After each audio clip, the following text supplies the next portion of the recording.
All right, let's go ahead and talk about this Mueller electric kettle or boiler, a speed boiler as they call it. I love this thing, but there are a few things I would change about it that I think you should be aware of. But overall, I love this. Really glad I have it. So let me kind of walk you through it. For starters, let's be honest, it's a pretty simple design and concept, right? You fill it with water, you turn it on, it boils the water, and you pour the water out. But let's go through a few of the features. So first off, it's very rugged and durable. I've had some of these in the past, and they are not this durable and rugged. Plastic handle. The glass here is like Borosilicate. I don't know what that means, but it makes me feel very confident and comfortable that it's well made. I can tell you for a fact that it is very, very hefty.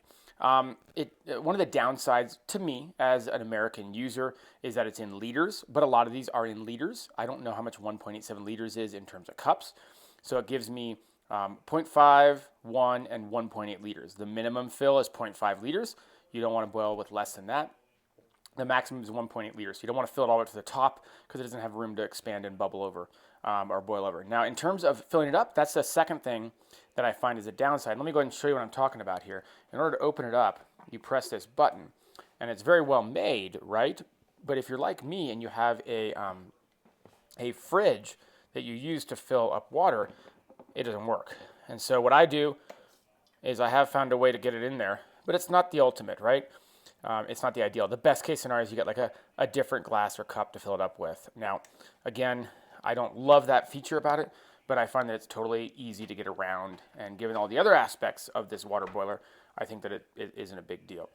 Once you get it filled up to the amount you want, we got about a liter here. You literally just press a button. It lights up blue, and that's telling you that it's heating on. Some people probably would complain that's a little loud at startup. I think almost all electric kettles are a little bit noisy when they are first kicking off the heating element, but I wanted to let you hear it so you could hear if that's a downside for you. It does dissipate after the first, say, 30 to 45 seconds. Once it's done, you'll hear it click, and then this light stays on for 1 minute, and at that point it shuts down for safety.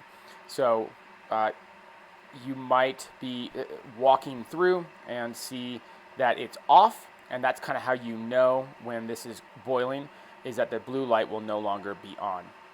In general, really happy with this. Make a lot of water for tea and other types of things here, and I think it's really, really a great one, aside from obviously a couple of the downsides that I just shared with you.